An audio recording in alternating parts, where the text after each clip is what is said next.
Fuerte aplauso a Jesús. ¿Quién vive? ¿Quién vive? Yo le pregunto dónde y usted dice en mi corazón. ¿Dónde? Y le pregunto por qué levanta las manos y grita porque lo amo. ¿Por qué? ¿Quién vive? ¿Dónde?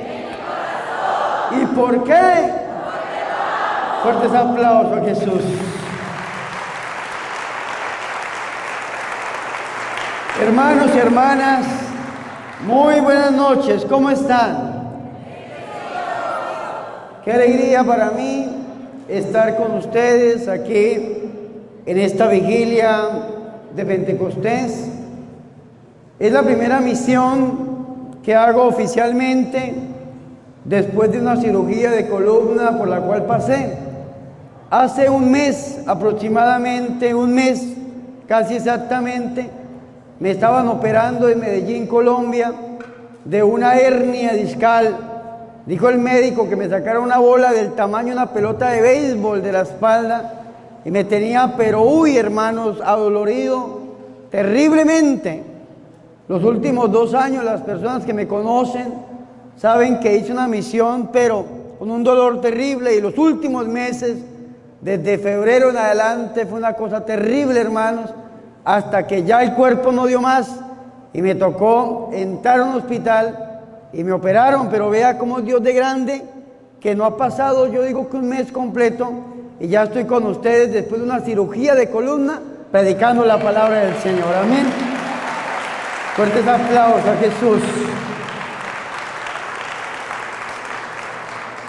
Yo quiero leerles una parte del libro de los Hechos de los Apóstoles para poder desarrollar esta predicación el día de hoy. Dice la Biblia, Hechos capítulo 2, versículo 1 al 4.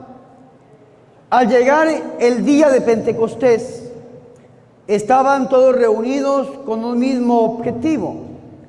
De repente vino del cielo un ruido, como una impetuosa ráfaga de viento, que llenó toda la casa en la que se encontraban. Se les aparecieron unas lenguas como de fuego, que se repartieron y se posaron sobre cada uno de ellos. Se llenaron todos de Espíritu Santo y se pusieron a hablar en diversas lenguas, según el Espíritu les concedía expresarse. Palabra de Dios. Fuerte el aplauso a la palabra de Dios.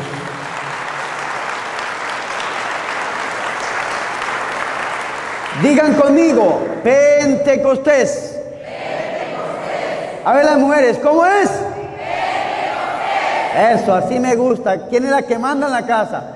A ver mujeres, ¿cómo es? Pentecostés. No sé si es la que manda o la que grita, pero se escucha bonito. A ver hombres, ¿cómo es? Uy, vea, dijo el hombre, en la casa se hace lo que yo obedezca, mi amor. A ver, hombres, ¿cómo es? ¿Qué estamos celebrando hoy? Ustedes sabían, hermanos, que la fiesta de Pentecostés no es una fiesta cristiana en sus orígenes, que la fiesta de Pentecostés es una fiesta judía. Por eso dice la Biblia que al llegar el día de Pentecostés, es decir, los judíos estaban celebrando Pentecostés cuando sucedió esto que nosotros los cristianos nos reunimos a celebrar. ¿Qué sucedió, Padre? El derramamiento del Espíritu Santo. Y escúcheme muy bien, la fundación pública de la iglesia. Mire el hermano que tiene al lado, mírelo a la cara, mírelo. ¿Tiene cara de perro viejo? No, mírelo, mírelo bien. Y dígale, feliz cumpleaños. Dígale otra vez, feliz cumpleaños. Ustedes sabían que hoy la Iglesia Católica públicamente está de cumpleaños. ¿En dónde se fundó la iglesia?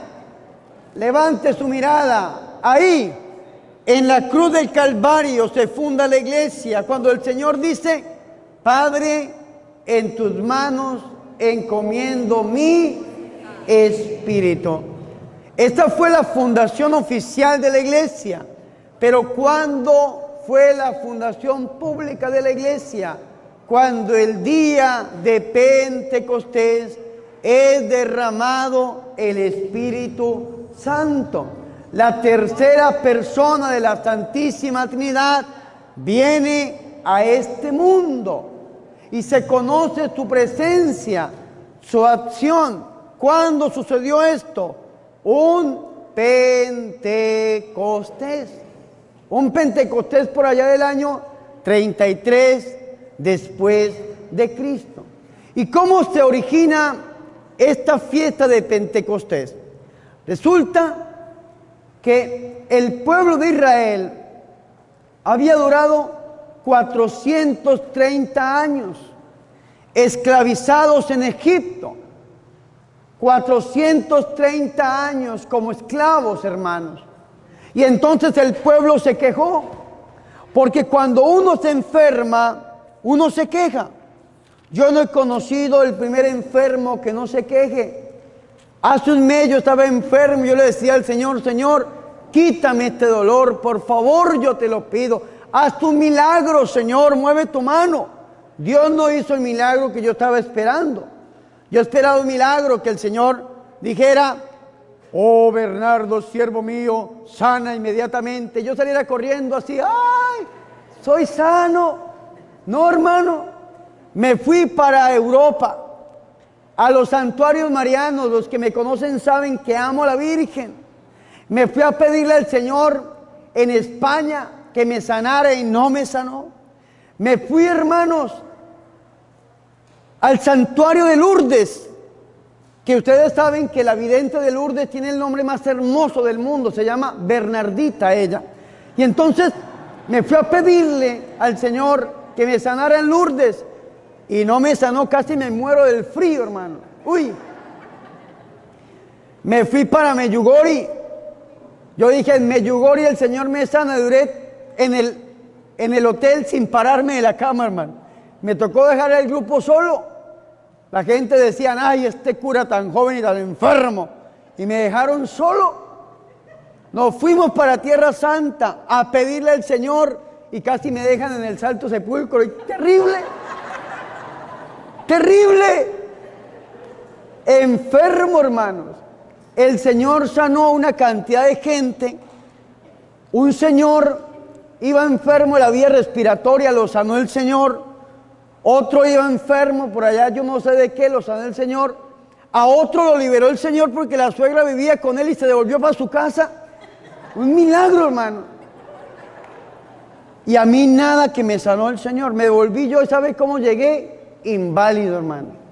En silla de ruedas. Una cosa terrible, terrible, terrible. Me fui a celebrar la Semana Santa a Nicaragua, mi diócesis, a León, Nicaragua, con mi obispo, Monseñor César Bosco Vivas. El jueves la renovación de las promesas sacerdotales. Viernes, sábado y domingo no me levanté de la cama. Uy, una pasión terrible, un dolor impresionante. Yo: Señor, sáname.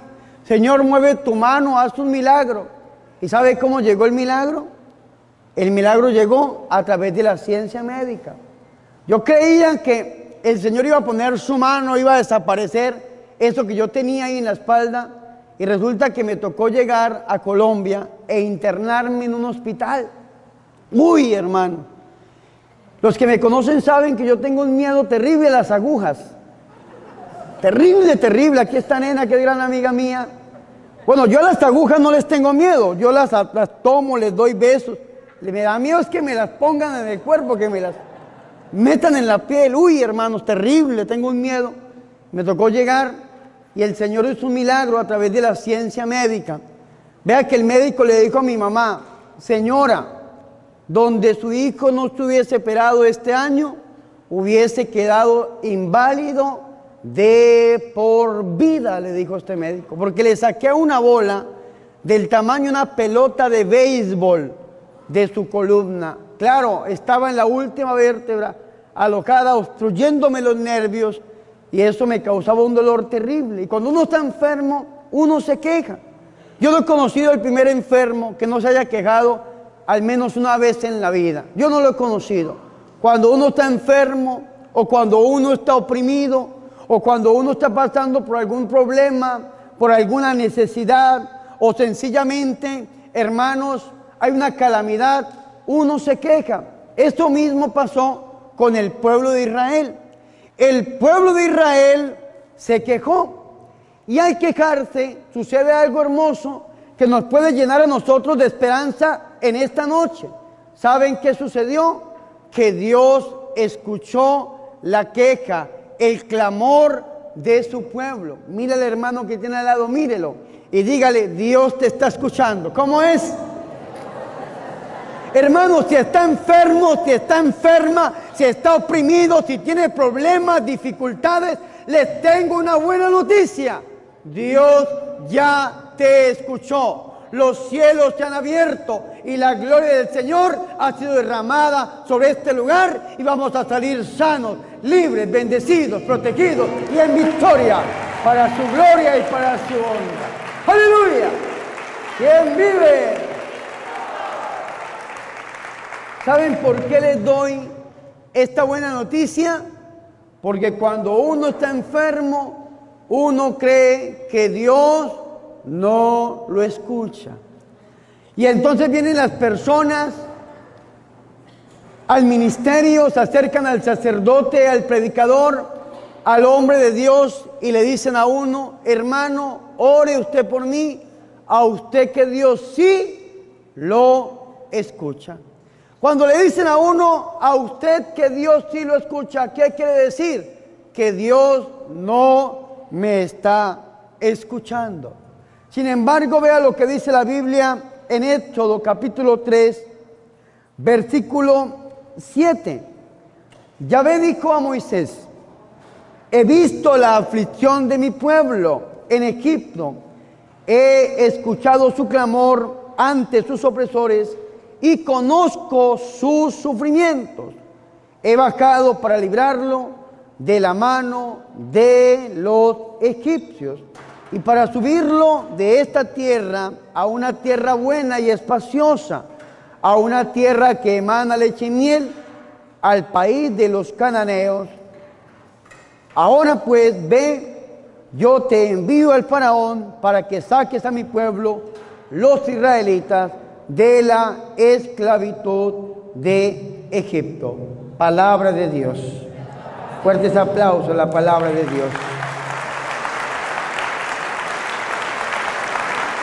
Hermanos y hermanas, mírenme aquí.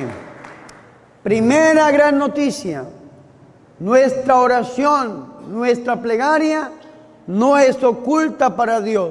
Dios sí nos escucha. Salmo 139.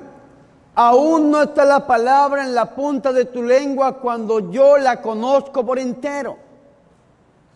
Daniel capítulo 7. Daniel llevaba 21 días ayunando, de ahí el ayuno de 21 días, el ayuno de Daniel, comiendo legumbres, 21 días ayunando. A los 21 días se aparece el arcángel y le dice: Daniel, antes de que intentaras orar, ojo con esto, antes de que intentaras orar, Dios ya te había escuchado. Antes de que la palabra esté en la punta de tu lengua, ya la conozco por entero. Antes de que intentes orar, Dios ya te ha escuchado, porque Dios escucha los deseos más íntimos de tu corazón.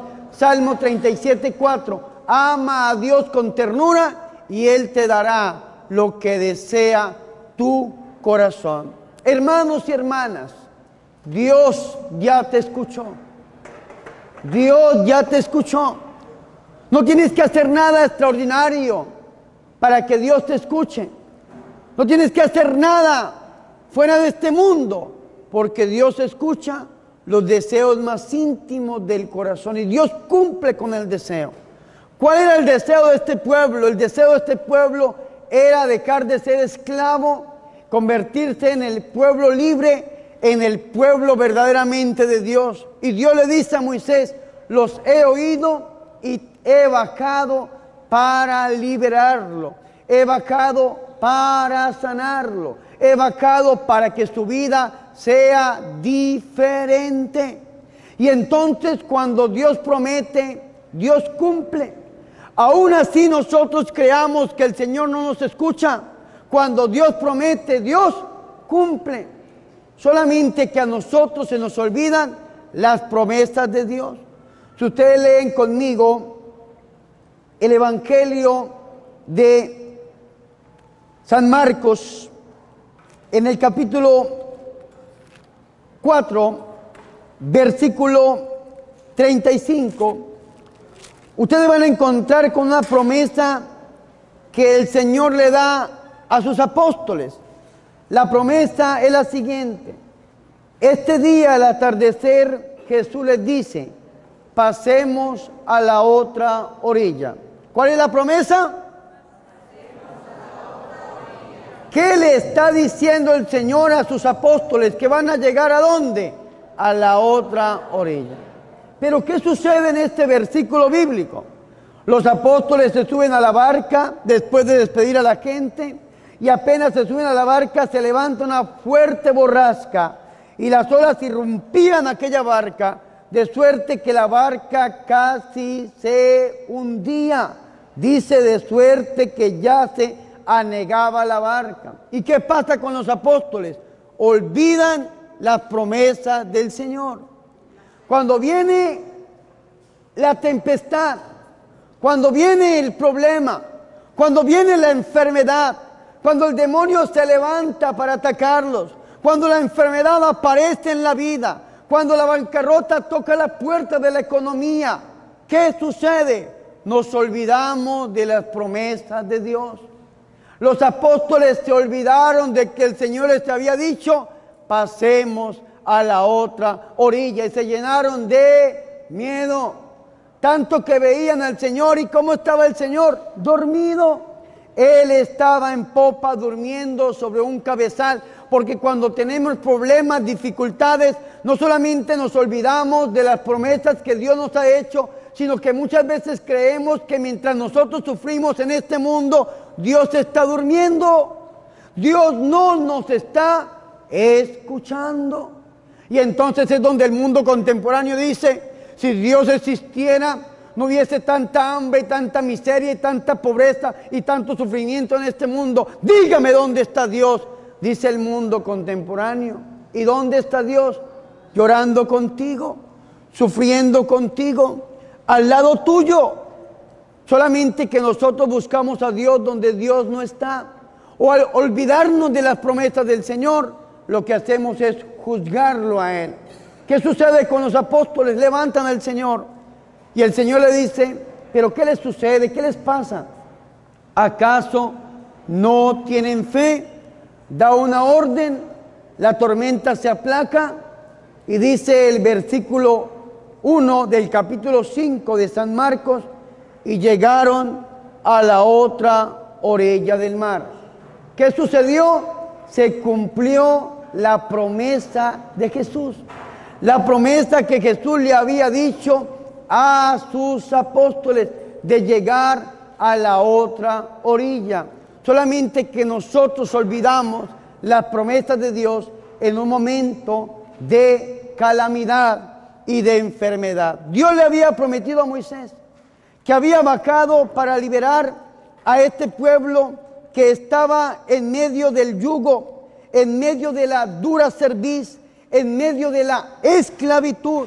He bajado para librarlo, dice el Señor. Era la intención de Dios, liberar a este pueblo. Y de ahí en adelante empiezan a desencadenarse una serie de sucesos y acontecimientos que llevan a que este querer de Dios se haga una realidad en la vida de este pueblo.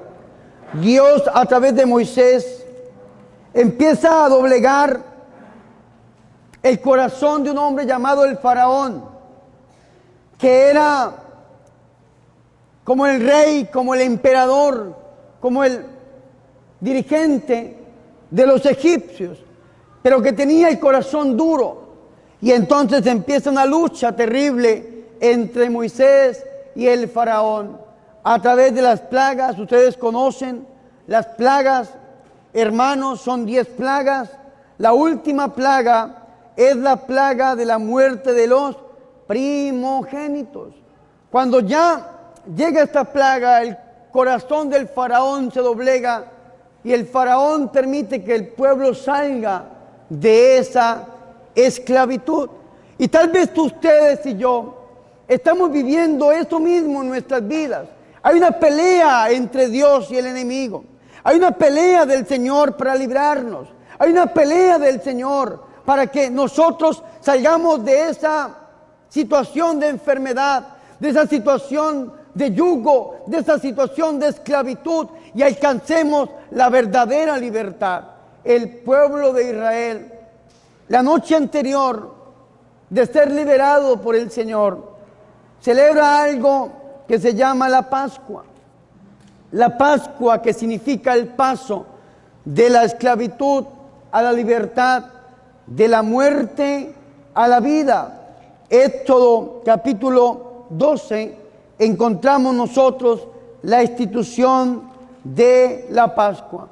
En Éxodo capítulo 13, después de la muerte de los primogénitos, vemos en el versículo 17 cómo sale este pueblo de Israel después de 430 años de esclavitud, sale a la libertad. Y este pueblo sale dirigido por este hombre llamado Moisés y se enfrentan contra la dureza del desierto y caminan durante muchos días. Pero escúcheme muy bien esto: 50 días después de que el pueblo de Israel sale de la esclavitud de Egipto y llegan hasta el monte de Dios, hasta el monte Sinaí. En este lugar, cuando llegan al monte Sinaí, Dios le entrega a este pueblo a través de Moisés las tablas de la ley.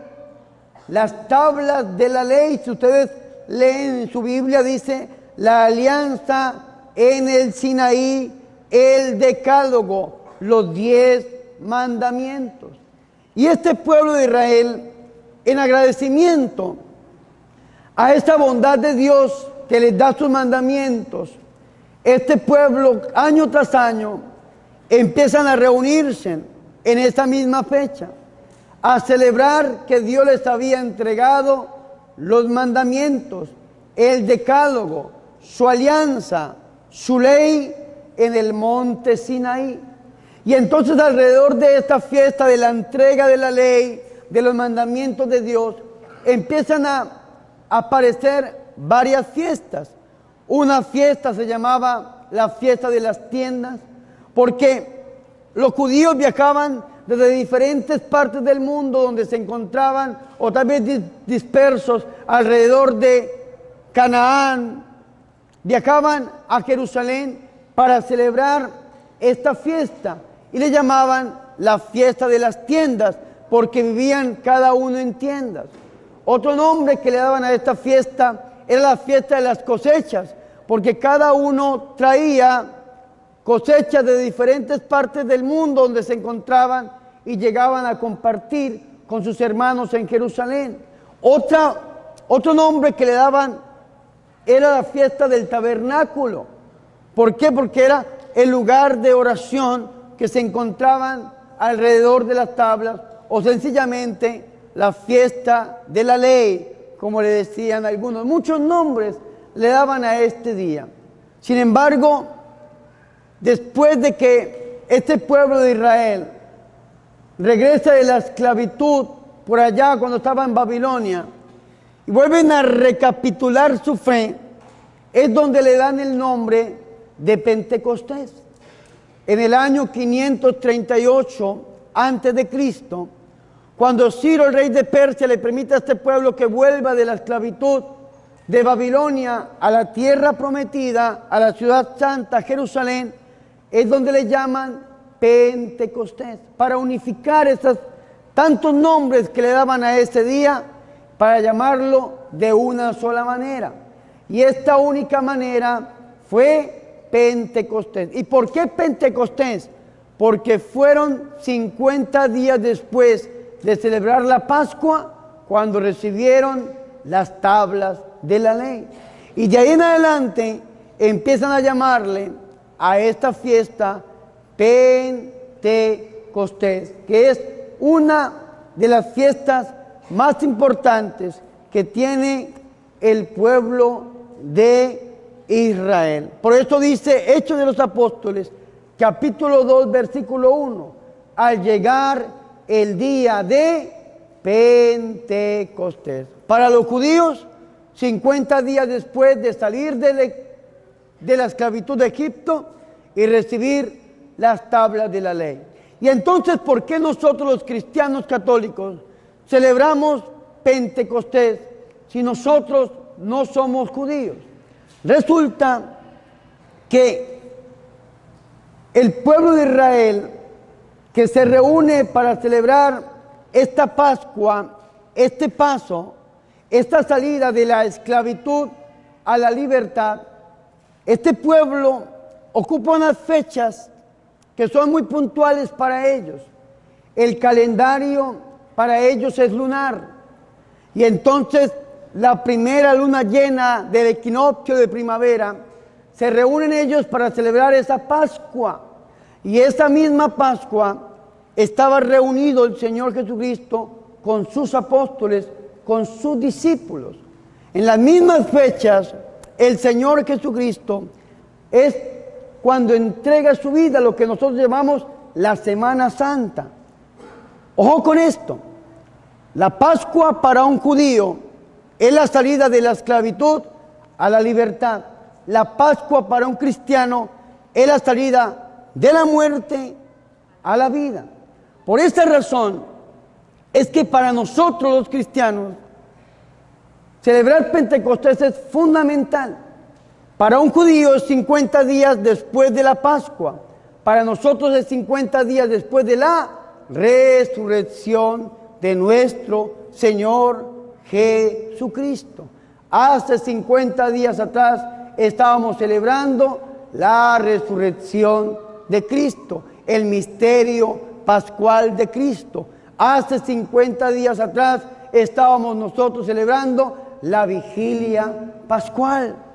Hace 50 días atrás estábamos viviendo, se lo repito, el misterio pascual de Cristo. Y por eso es sumamente importante. 50 días después de la Pascua llega la fiesta de Pentecostés. Y subían judíos de todo el mundo para congregarse en Jerusalén y celebrar esta fiesta. Allí estaban también los apóstoles, reunidos en una casa, reunidos en un lugar. Estaban unidos en oración, orándole al Señor para que se cumpliera la promesa del Padre. Hago un paréntesis. Si ustedes leen el evangelista San Juan, para San Juan el mismo día de la resurrección sucede Pentecostés, el evangelio de mañana. El Señor resucita, ese mismo día al atardecer se presenta en medio de los apóstoles: la paz sea con ustedes, reciban el Espíritu Santo. Para San Juan. Para San Lucas no. Lucas, aunque es griego, pero nos explica a nosotros que el Señor duró 40 días con los apóstoles, después de la resurrección, 40 días. Y un jueves el Señor asciende al cielo, sube al cielo, el jueves de la ascensión. Después de este jueves de la ascensión, los apóstoles se encierran en un lugar que ellos amaban mucho. Nosotros sabemos que este lugar se llama la iglesia del cenáculo, Allí sucedió algo importante, porque en este lugar el Señor había instituido el mandamiento del amor, había instituido el sacramento de la Eucaristía y el sacramento del orden sacerdotal. Había elevado a sus apóstoles a la altura de sacerdotes, podemos decirlo de esa manera. Si ustedes se ponen a pensar, antes de Pentecostés, los apóstoles eran unas personas totalmente diferentes. Antes de Pentecostés, los apóstoles estaban llenos de egoísmos, Señor, ¿quién se va a sentar a tu derecha y quién se va a sentar a tu izquierda? Antes de Pentecostés los apóstoles estaban llenos de egolatrías. ¿Quién es el más importante en medio nuestro? Antes de Pentecostés los apóstoles veían fantasmas en lugar de ver a Jesús resucitado, o tal vez en lugar de ver a Jesús caminando sobre las aguas, gritaban que era un fantasma. Antes de Pentecostés los apóstoles estaban encerrados, llenos de miedo, por miedo a la muerte. Antes de Pentecostés, los apóstoles eran personas diferentes. Pero después de Pentecostés, sucede algo sumamente importante. ¿Qué sucede después de Pentecostés? Estos mismos apóstoles son transformados, actúan con una fuerza sobrenatural, el poder de Dios, porque se cumple la palabra de Jesús. Si ustedes leen conmigo San Lucas, en el capítulo 24, versículo 49, ustedes van a caer en la cuenta que el Señor les había dicho a los apóstoles: no se vayan de Jerusalén, esperen la promesa del Padre. Ustedes permanezcan en la ciudad hasta que sean revestidos de poder desde lo alto. ¿Este poder para qué es? Hechos de los Apóstoles, capítulo 1, versículo 8.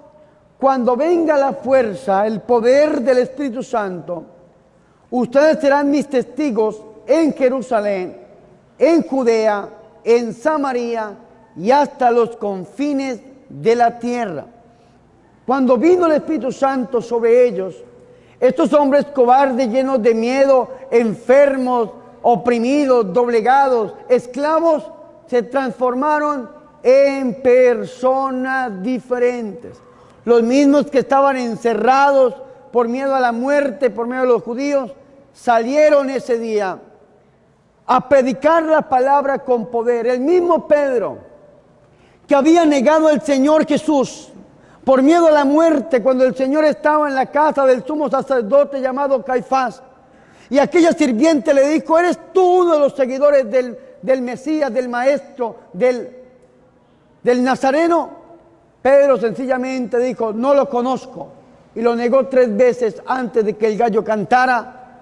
Este mismo Pedro, que había negado al Señor, que estaba encerrado por miedo a la muerte, que estaba encerrado por miedo a los judíos, este mismo Pedro se levanta con el poder y la fuerza del Santo Espíritu y le dice a los judíos: ese Jesús, ustedes lo mataron, ustedes lo crucificaron, pero Dios lo ha levantado por el poder del Espíritu y está sentado a la derecha de Dios Padre. Vea qué poder tan impresionante les da el Espíritu Santo, tanto que todos los apóstoles entregaron su vida por amor a Jesús, por amor al reino. Aquellos cobardes fueron transformados por la presencia del Santo Espíritu de Dios. Hoy nosotros también lo podemos hacer. Si nosotros hoy recibimos al Espíritu Santo, nosotros también podemos ser transformados. Podemos pasar de esta enfermedad que está doblegando nuestra vida a una plena sanación. Podemos pasar de esta esclavitud que el demonio tiene sobre nuestra vida y nuestra familia a ser verdaderamente libres para la gloria y honra del Señor y Salvador Jesucristo. Podemos ser transformados por el Santo Espíritu de Dios. Pero ¿qué necesitamos? Abrirle el corazón, clamarlo, no solamente de una manera racional, no solamente con nuestro pensamiento bonito, donde digamos: ven Espíritu Santo, sino verdaderamente, fundamentalmente, creer que si nosotros pedimos el Espíritu Santo, como dijo el Señor en San Juan, capítulo 7, de nuestro interior correrán ríos de agua viva. Y estos ríos de agua viva es la presencia viva y vivificante del Santo Espíritu de Dios. Amén. Fuertes aplausos a Jesús.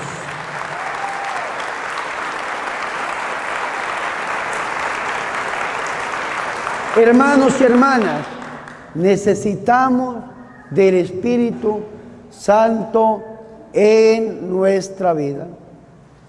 No solamente el Espíritu Santo transformó la vida de los apóstoles, sino que el Espíritu Santo, ya lo veíamos nosotros desde el primer momento de la creación, actuando de una manera transformadora.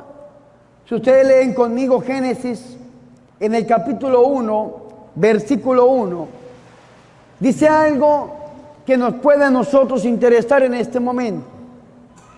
En el principio creó Dios el cielo y la tierra. Ojo con esto. En el principio. La Biblia no dice en un principio. Dice en el principio. Por eso el gloria se reza. Gloria al Padre y al Hijo y al Espíritu Santo, como era en el principio. Hay gente que dice en un principio. Si usted dice en un principio, quiere decir que hubo otros principios. Y por lo tanto usted está diciendo que hay otros dioses creadores, como piensan los de la nueva era o muchas personas. La Biblia dice en el principio. Bereshit bara Elohim. En el principio creó Dios. Dice, el verbo bara es el verbo de crear. Bereshit, en el principio, en el Génesis, en el inicio. Bereshit bara, creó Dios el cielo y la tierra. Pero ¿cómo estaba este cielo y esta tierra? Dice la Biblia. La tierra era, ponga sus ojos en la Biblia, si no la trajo, escúcheme. Génesis capítulo 1, versículo 2. La tierra era caos, confusión y oscuridad por encima del abismo. Mírenme aquí.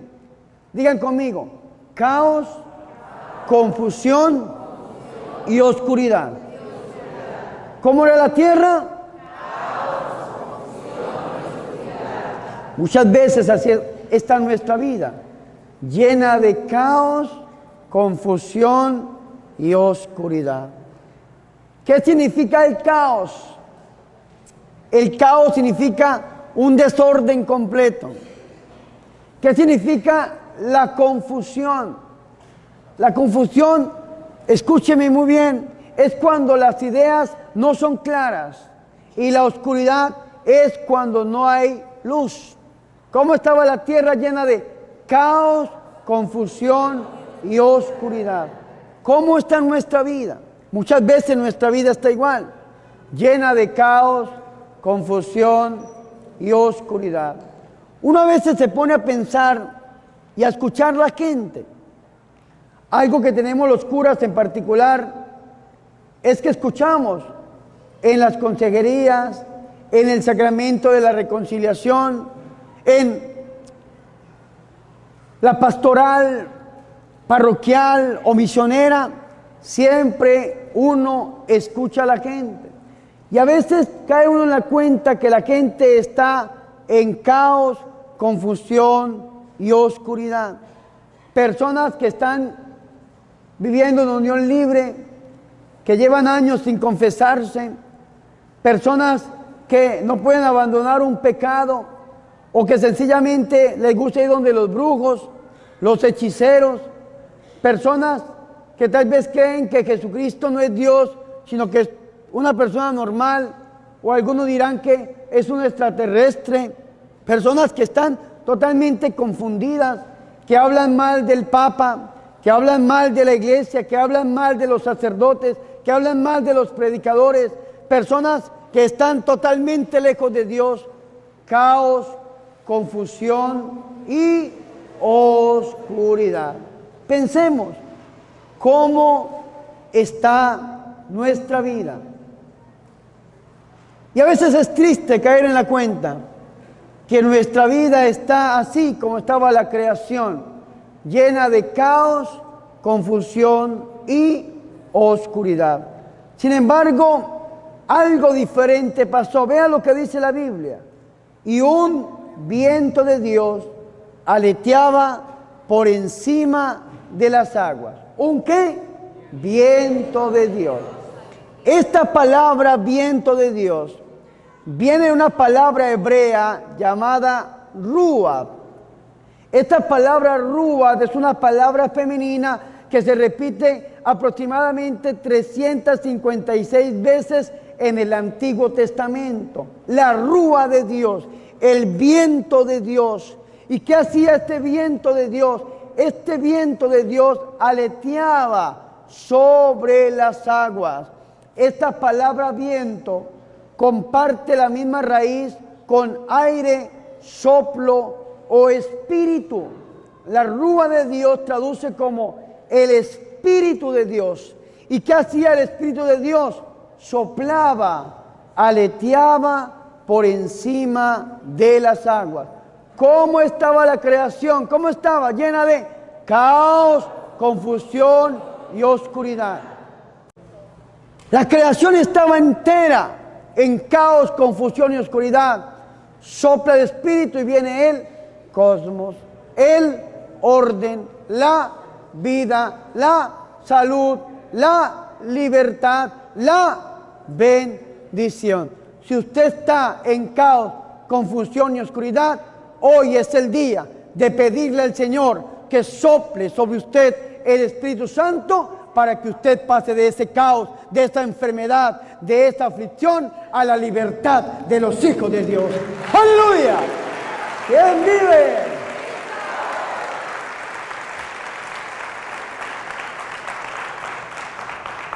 Lo mismo hace el Espíritu en nuestra vida. Esa palabra, ruach, ¿cómo es la palabra? Ruach. Dígalo 3 veces. Parecen ranas, hola. Esa palabra ruach, que es hebrea, pasa al griego como neuma. ¿Cómo se llama en griego? Esta palabra neuma traduce lo mismo: viento, soplo, aire o espíritu. Esta palabra neuma es de donde deriva la palabra neumático. ¿Qué es un neumático? Es la parte de la llanta que contiene el ¿qué? El aire. ¿Y qué pasa cuando una llanta se poncha o se pincha, como decimos los colombianos? ¿Qué pasa? Pues se deforma, pierde la forma, y al perder la forma no puede caminar correctamente el vehículo. Lo mismo pasa en nuestra vida. Si a usted le falta el aire, el viento, el soplo, el espíritu, usted se deforma. Y al deformarse, ¿qué pasa?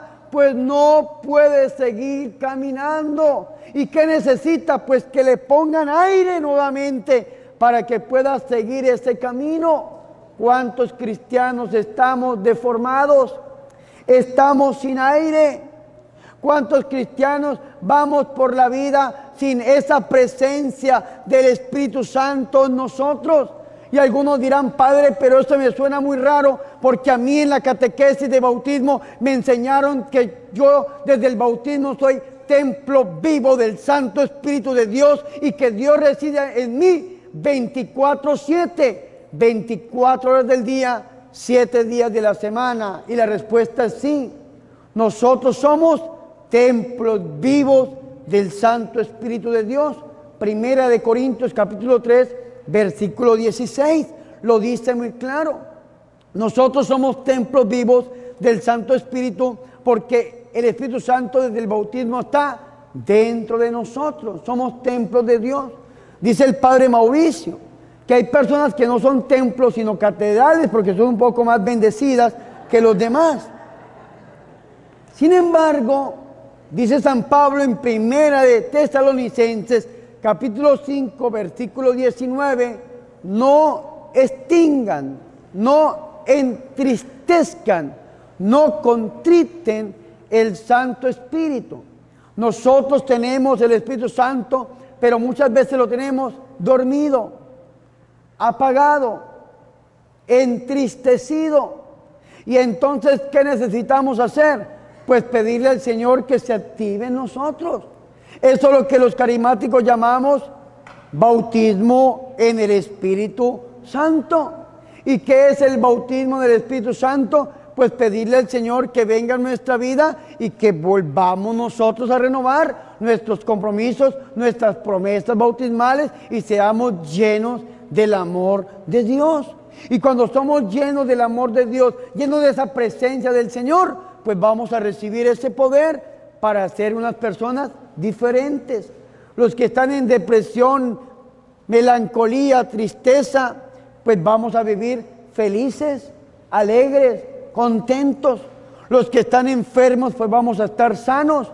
Los que están oprimidos, pues vamos a estar libres. Los que están pasando por ruina, miseria, escasez, pues vamos a vivir en la bendición y en la prosperidad que Dios tiene reservada para todos nosotros. Aquellos que están viviendo en su familia un caos tremendo porque la droga, porque el ateísmo, porque la aflicción ha tocado la vida de los hijos, pues vamos a vivir una familia católica con una fe estable. Pero ¿cómo hacemos para pasar de allá para acá? Pidiéndole al Señor que nos bautice en su Santo Espíritu, pidiéndole al Señor que esa presencia del Espíritu Santo se active en nuestra vida. Yo lo he visto, yo soy testigo, no testigo de Jehová de ninguna manera, que yo no vi el accidente, se lo aseguro. Yo soy testigo del poder de Dios. Yo soy testigo que cuando el Espíritu Santo viene sobre alguna persona, alguna familia, es transformada por el poder de Dios. Yo soy testigo que cuando Dios toca a una persona, la hace diferente. Yo soy testigo que cuando una persona le pide al Señor que derrame su Espíritu, el Señor lo hace de manera sobreabundante. Vamos a pedirle hoy a Dios que derrame su Santo Espíritu.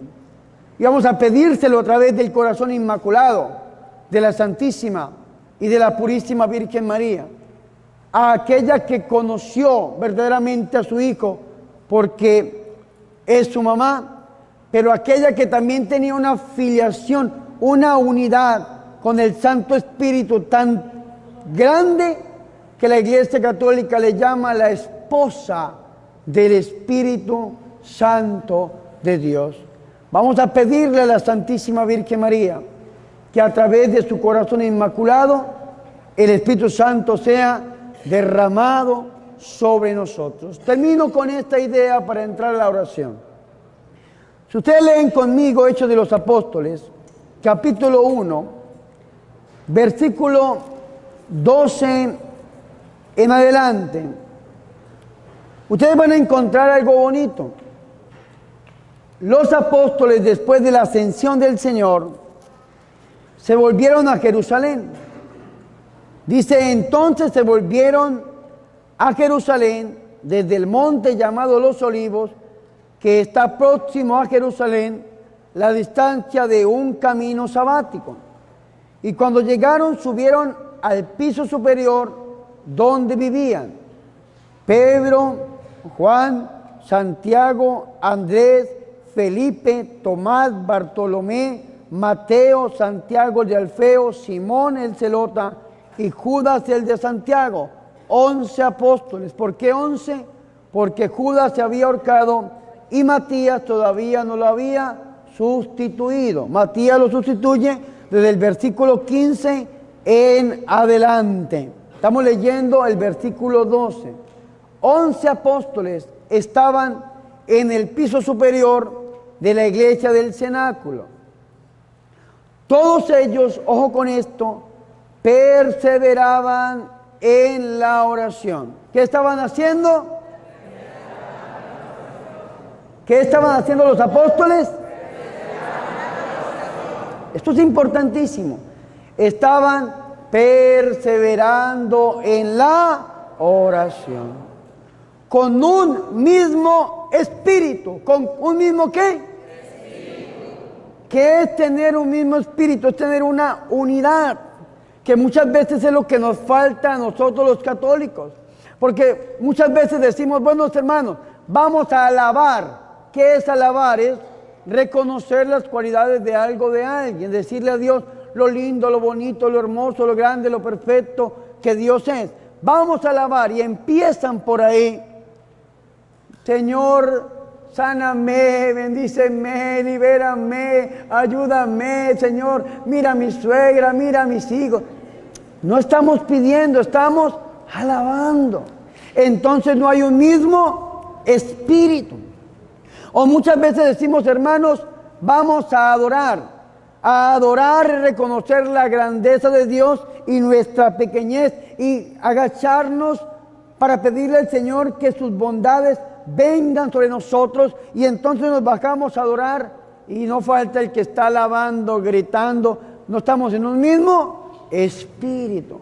O muchas veces estamos aquí encerrados en estas cuatro paredes, alabando, glorificando, pero tenemos la mente puesta allá en la tortilla, en los frijoles, tenemos la mente puesta por allá donde no es de Dios. No estamos en un mismo espíritu. ¿Qué es estar en un mismo espíritu? Es meternos en el cuento. ¿Me hago entender o no? Es todos anhelar una misma cosa, tener un mismo querer, un mismo sentir, como lo dice por allá Hechos de los Apóstoles en el capítulo 4, versículo 32. La multitud de los creyentes tenían un solo corazón y una sola alma.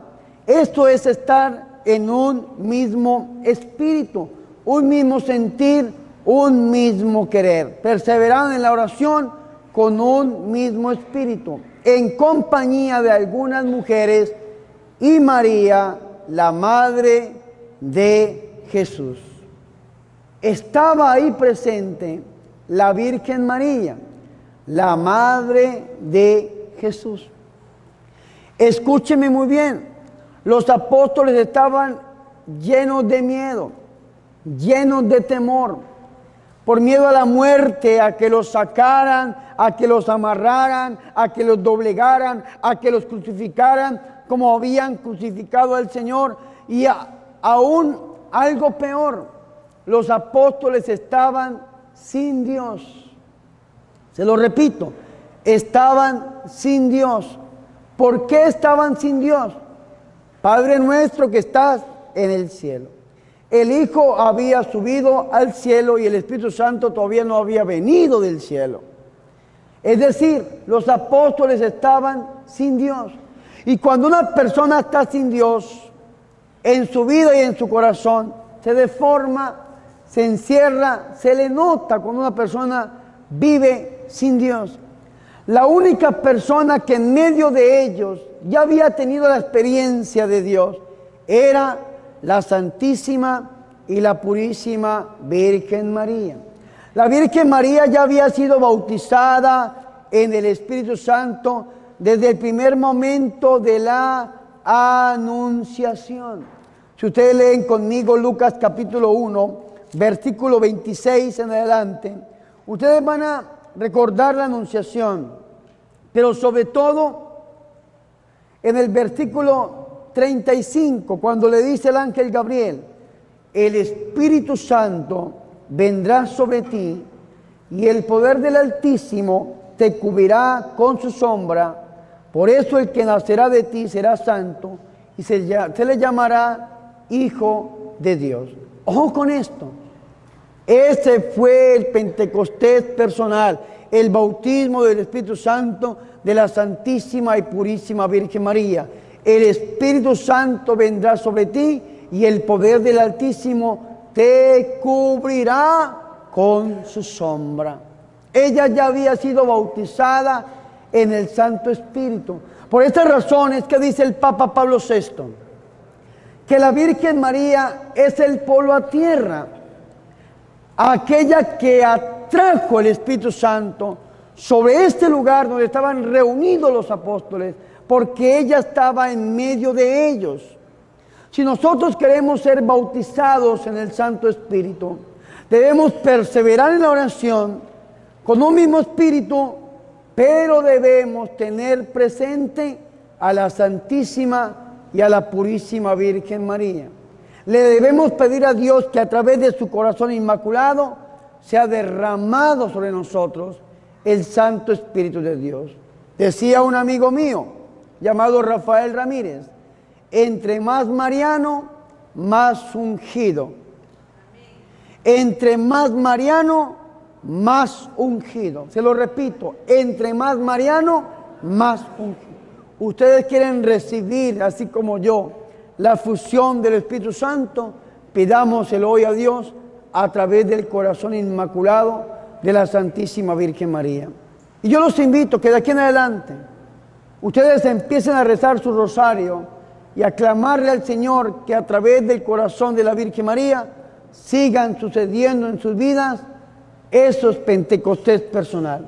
Que no esperemos que llegue cada año esta solemnidad, esta vigilia para pedirlo, que todos los días de nuestra vida podamos vivir un Pentecostés personal a través del corazón inmaculado de la Santísima y de la Purísima Virgen María.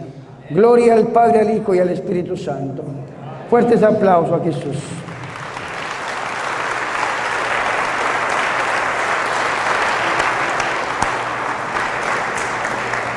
Póngase en pie, por favor.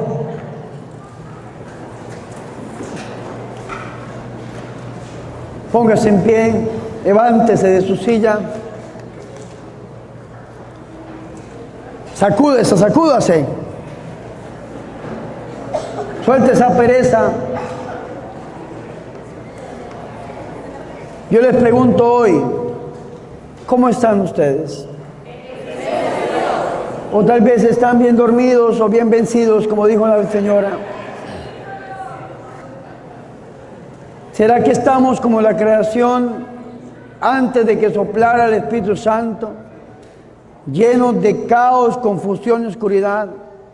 ¿Será que estamos como los apóstoles antes de Pentecostés, envidiosos, llenos de egoísmo, llenos de miedo, enfermos? Se nos están olvidando las promesas de Dios. Hoy vamos a pedirle al Señor que Él derrame su espíritu.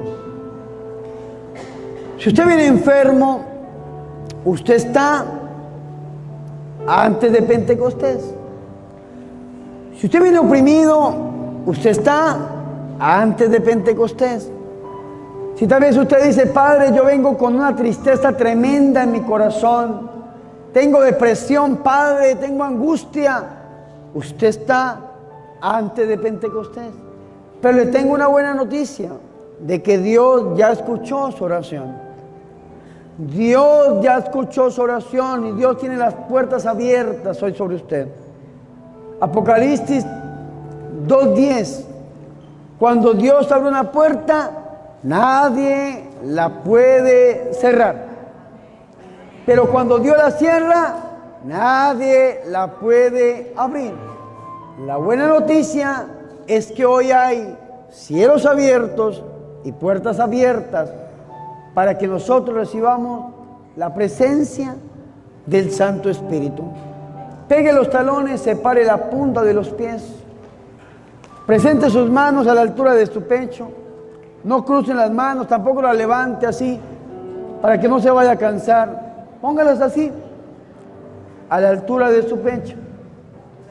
Cierre sus ojos por un instante. Cierre sus ojos por un momento. Le voy a hacer una pregunta. Escúchemela. Con sus ojos cerrados, su cabeza inclinada. ¿Qué grado de Espíritu Santo lo habita? Busque el Espíritu Santo dentro de usted, búsquelo. Hay personas que se sienten vacías. ¿Dónde está ese Espíritu de Dios dentro de usted? Búsquelo. Usted es templo de Dios. Dios no lo creó a usted, Dios no la creó a usted para que fuese habitado por un demonio, ni para que fuese usted habitado por una enfermedad. Dios lo creó a usted, la creó a usted para que fuera templo vivo del Santo Espíritu.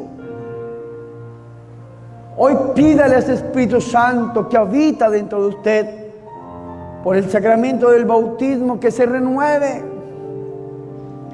que venga con poder a renovar su vida, que venga con poder a tomar su existir, su existencia misma, y que usted sea renovado fundamentalmente. Aquel que crea en mí, de su interior correrán ríos de agua viva, dice el Señor.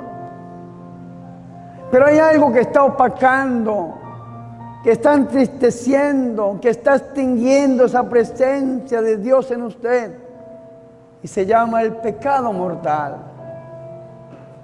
Hoy, en el nombre de Jesús de Nazaret, vamos a pasar del caos, de la confusión, de la oscuridad, a la luz de Dios, a la gracia de Dios, a la vida de Dios.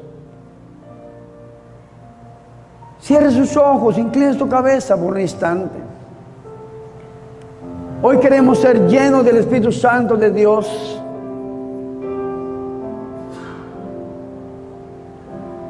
Pero tenemos que entregarle al Señor los pecados, los errores, aquello que nos aleja de Él, aquello que no nos deja crecer en intimidad con Dios.